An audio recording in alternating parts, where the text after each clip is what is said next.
Welcome, Brian. Thank you, Lee, and thank you, everyone, for having me today. Thank you. So it's great to see you. I've been doing a lot of talking about you, so it's great to actually talk with you, because I'm sort of on a book tour now. But first off, where are you staying, most critically? I am staying in Airbnb in Harlem on, I think it's near 125th Street. It's with these two hosts, Matt and Gina.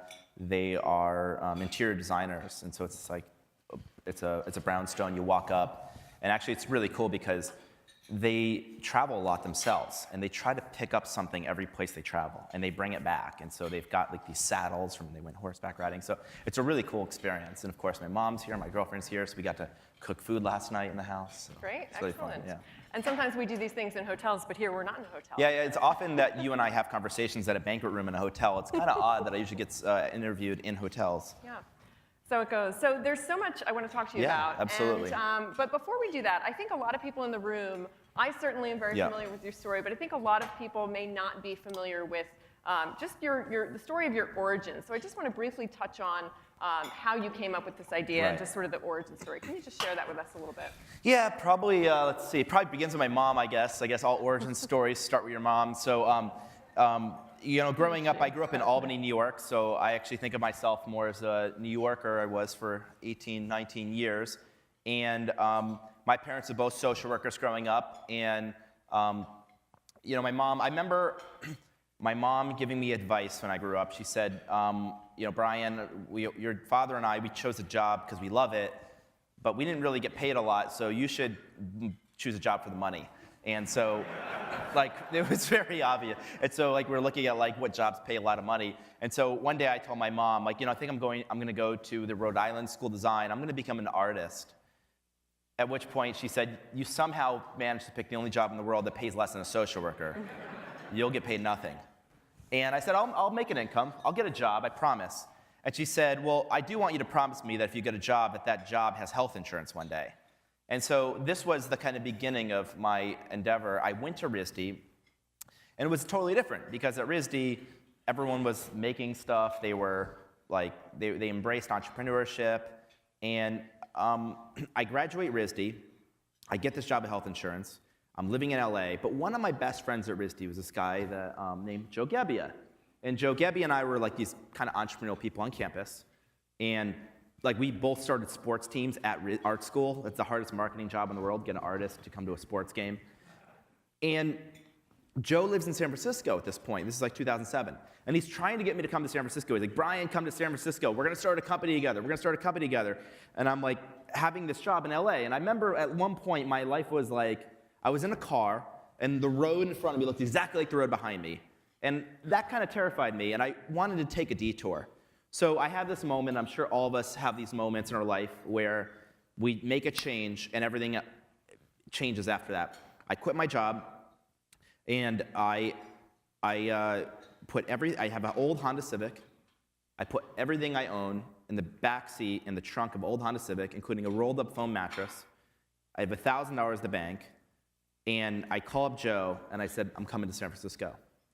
And you know, it turns out that Joe said, well, the rent is $1,150. So I actually can't pay rent. It turns out that weekend, this International Design Conference is coming to San Francisco. We go to the conference website. All of the hotels on the conference website are sold out. And so we had this idea. We said, well, what if we just turned our house into a bed and breakfast for a design conference? Unfortunately, I didn't have any beds. But Joe had 3 airbeds. We pulled the airbeds out of the closet. We inflated the 3 airbeds. We called it the Airbed and Breakfast. Yeah. Yeah. I love that noise. And yeah, so that's how it started, airbedandbreakfast.com. So I guess the answer is no. When I started airbedandbreakfast.com, I didn't think I'd be at the New York Stock Exchange. We ended up hosting 3 people, a 35-year-old woman from Boston, a 30-year-old from India, a 45-year-old father of 5 from Utah. But what ended up happening was we ended up becoming friends, and we made enough money to pay our rent. At this point, we say, you know, we're ordinary guys. I bet you there's a lot of other ordinary people like us that want to make some extra money, meet cool people. I asked Joe, I said, well, who's the best engineer you know? Joe said, well, my old roommate Nate is. And so the 3 of us got together, and we had a simple idea. What if you can book someone's home the way you could book a hotel anywhere in the world? And that's how it started. And cut to today, where you have, as Terry said, I think it's more than 160 million guest arrivals, Yep. as you call it. Yep. 2 million people stayed in Airbnb on New Year's Eve alone that night. Yep. And you're worth $30 billion, or maybe it's 31 as of last week, I read. So I should have done this before, but does everyone know what Airbnb is? Please raise your hand if you know what Airbnb is, because you still sometimes have to ask. Okay. Anyone ever stayed in Who's Airbnb? used it? Anyone's kids stay in Airbnb? I usually get more hands. Before we get on to other stuff, just one thing that really surprised me about this whole story that you don't often hear about is how hard it was for you guys, once you decided this was going to be your idea, to get it off the ground. Right. People fled and ran away from this idea. People thought this was crazy. We were trying to, in summer of 2008, I meet a guy named Michael Seibel.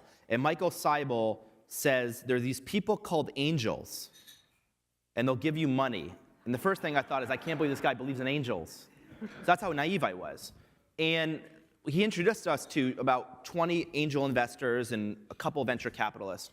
At that point, we were trying to raise $150,000 at a $1.5 million valuation. So we would have tried to million with an M. Yeah, so 10% of the company. And 20 probably got 20 introductions. About 10 to 12 or 13 probably didn't meet us. We probably met a half dozen people. People mostly ran away from everyone ran away from the idea. No one funded us. I guess three reasons, or two reasons.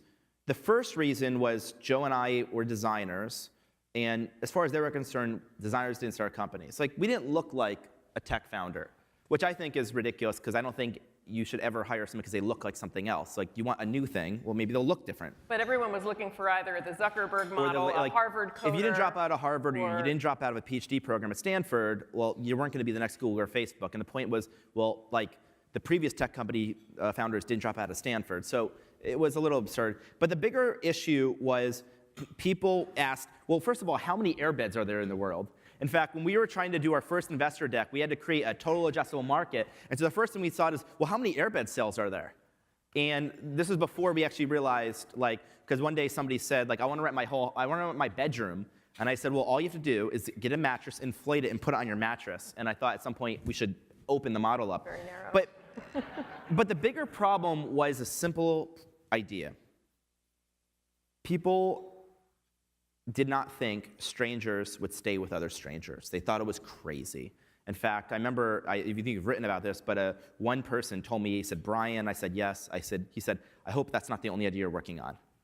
And at some point in late 2008, one of the investors told us, because the financial crisis hits, and he goes, listen, the financial crisis is hit, the stock market's cratering. I can't even invest in good companies. You're going to invest in airbeds? And so that kind of hit home. So we ended up not raising money, and we ended up providing how, like, we say we did the Visa round. This is a joke Joe says, which is basically we got, those binders we put baseball cards in, we just put credit cards in them. So we probably each of us racked, like, I think I racked up like $25,000 of credit card debt. So we just, until they stopped giving us credit cards. And then late 2008, we provide housing for the Democratic National Convention in Denver. And then we didn't make a lot of money with airbeds, so we thought, well, if we can't sell money with airbeds, we're airbed and breakfast. Let's go into the breakfast business. So we took a weird detour, and we ended up making collectible breakfast cereal, Barack Obama-themed breakfast cereal for the Democratic National Convention. We took Cheerios, we called it Obama-O's, the breakfast of change, and we had a John McCain-themed cereal, Captain McCain's, a Maverick in every bite, and we basically handmade, like, cereal box in our living room in 2008, made $30,000 selling collectible breakfast cereal, and this is actually how we funded the company. At late 2008, my mom asked, are you a cereal company now? And the problem— you didn't know how to answer her. Well, no, because technically we were, actually. That's where we made most of our revenue. And so at some point I'm like, well, cereal seems like a good business for now, but I don't want to have a cereal company. And so, those were kind of the dark times. So what's the lesson in there for other entrepreneurs? Well, I think there's two things. I mean, first of all, a lot of entrepreneurs meet me and they say, I need to have investors, I need to raise capital. And I think, like, the first round we raised was $20,000. of capital. Like that was the first round we eventually raised. I think that startups today are overcapitalized. I mean, easy for me to say now, but like things get expensive with scale, but you don't need millions of dollars to start an idea. And actually, we almost have a rule that unless you have fixed cost, like you're in the hardware, you have fixed costs, ideally you don't need any capital to create a prototype. Ideally, your co-founders, all with sweat equity, can create the product themselves. But there's this bigger lesson there, which is this. I think we just didn't quit. And I think a lot of people who try to do what we did or try to do other things, they quit, they stop short. And a lot of people ask, well, why didn't you quit? And the reason we didn't quit is if you start a company, very simply, you have to know something no one else knows about your business. Otherwise, why are you doing it? And why doesn't it already exist? So the big question is, what do you know that no one else knows about your business? You need to have a unique insight. And we had a very simple, unique insight. And it was totally by happenstance. In other words, we randomly rented our home one weekend. And so our unique insight was, it's actually not weird for strangers to stay with other strangers. And you can make a bunch of money, and the people who travel there can save money, have an amazing experience. If people could just experience what we experienced that one weekend, this would be an idea that would spread out in the world. And again, maybe thousands of people one day would use Airbnb. And that was our unique insight. And so that was kind of our North Star. And so we just kept thinking to that first week, and that's why we kept going. So you spread very fast, very far and wide, but that's sort of when it hasn't been easy, because as soon as you started to get a sizable size, all the opposition started to come out. Then we became disruptors. Then you became disruptors, but you have... Which I was growing up, and that wasn't a good thing.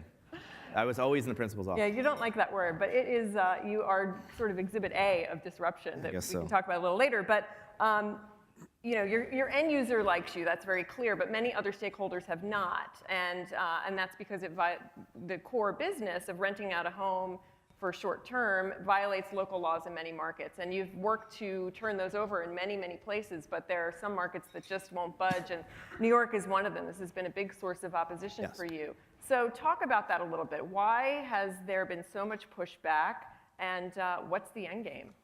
Yeah, so maybe to back up for a second, when I went to RISD and we designed products, before I got to RISD, good design was if somebody who used the product liked it. And when I got to RISD, suddenly there was this thing called green design, sustainability. And the idea was, it can't just be your product, people like your product, it has to be good for the world. And so we call these externalities. So it's not just a guest and host. When we started Airbnb, we didn't fathom millions of people doing this. So I did not consider landlords, I didn't consider cities. It was so bigger than what our idea was. Our idea was just to bring two people together. It grew so fast, and I came from the school thought like Craigslist that the community is an immune system and bad people would get ridden from the site by the review system. And I think a few years in, it became very clear that we had to be much more mindful of how we designed the platform. And we hired some great people. One of the people we hired early on who had a huge influence on me was Belinda Johnson. She's our Chief Business Affairs and Legal Officer, and she was a lawyer by training, and she told me something very simple. See, growing up, I felt like if people didn't like you, you kind of stay away from them, because like you're gonna get in a fight, and that's really bad. And she said, you have to meet with people. You have to meet with cities. And even if they don't like you, if they hear your story, and you hear their story, you can come to resolution. You have to partner with cities. And so we decided that we would have a principle that we would partner with cities. Now, it didn't go totally smoothly, and I wish it was much easier here in New York City, but we started meeting cities, city by city. Over the period of time, what we've been able to accomplish, I'll say this and I'll get to New York in a second, is we now have agreements with 200 cities in the world. We collect and remit hotel tax. We have typically regulatory schemes. Those regulatory schemes often involve a registration. And they have some, like I just came from London. London has their own scheme where if you rent your entire home, it's limited to 90 days, so you don't take housing off the market. You can rent bedrooms. And every city's got a different process. In New York City, I think there were a number of things going on. I think the first thing is that we were slow to be here. I think we didn't get our story out early. So there was a bit of misinformation about who our company was. But I also think there were some substantive problems. There was a phenomenon that occurred where landlords decided you can make a lot of money by taking units off the market and just renting them on a short-term basis. And though I think the scope of it was overstated in our platform, this was a real problem. And people were doing this. And I would consider this to be a very bad negative externality. So we were a little behind in this, and we've had to play catch up. And so in New York City, we've done a number of things. We've made clear we want to pay collective and remit hotel tax like we do in San Francisco and Chicago and all these cities around the world. We want to limit hosts to one home, so just the home you rent. And I think the basic premise we want is if a city is in a housing constraint, San Francisco is in a housing constraint, New York City is in a housing constraint, we want people to rent the homes they live in, not take off units off the market. And so right now, San Francisco instituted a cap. They figured after X number of days, you probably don't live there. And so we work with those caps. And this is how we've decided to use it. The last thing is landlords. I know there's some major landlords in this room. And I know not all of them love to have this activity in their building.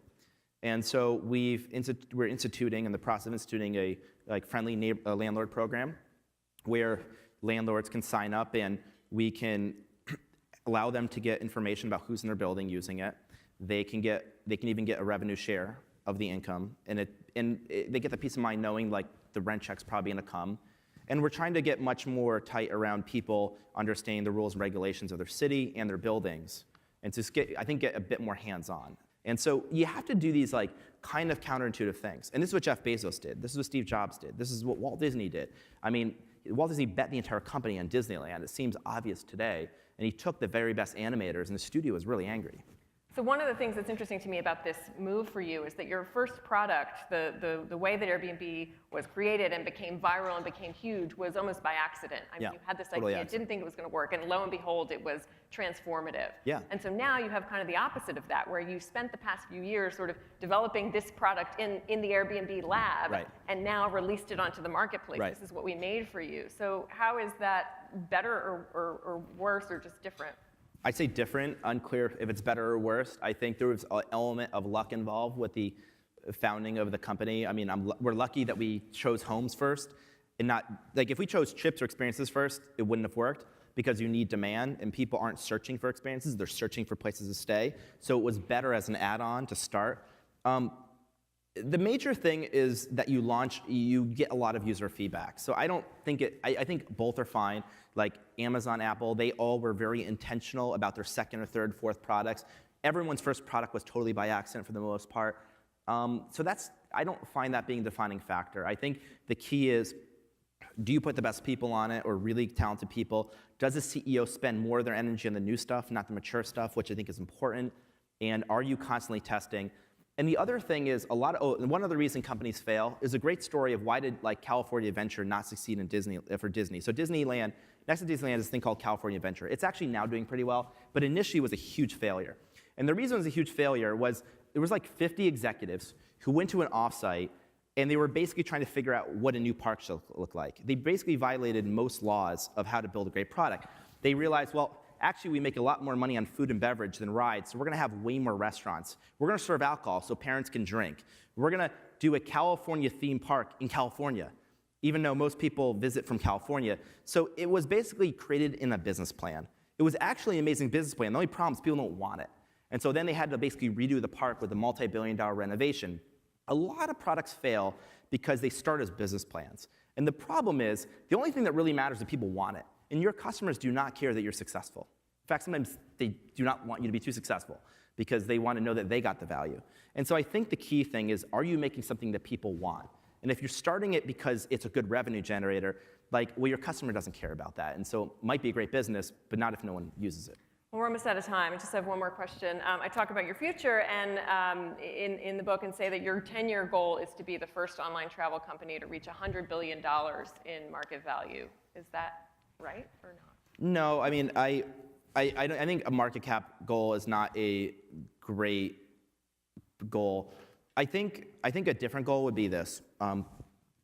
We've completely changed, or we've created a whole new category of how to stay. And so now we've had 160 million people from every country in the world but North Korea, Iran, Syria, Cuba, and Syria, South Sudan, and Crimea. So 191 countries are now living together. And it's 2 million people over New Year's, and pretty soon that will be every night. So that's what we've already done. I want to, in the next 10 years, get to this place where we can sell end-to-end trips, that we can have hundreds of millions of people every year booking end-to-end experiences, where the home might be a minority of what we're doing, We've completely changed what to do. 10 years from now, if it's Friday night, Saturday night, you're like, what's fun to do around here? Whether it's a city you live in or a city you're traveling, you look to Airbnb. We've created tens of millions of entrepreneurs that are creating experiences, a whole new part of the economy, which is experience-based economy. And then we've also gone to aviation and started to redefine how we fly. Because what if flying was the best part of travel, not the worst part of travel? So we call all this like magical trips, basically trips that are just amazing, memorable, end-to-end experiences. And this is what we want to be doing over the next 10 years. All right, well, it sounds like we're going to be booking our flights on Airbnb or something like that. We'll wait to see. But Brian, thank you so much for being here today. Thank you so much, Lee. Thank you. Thank you.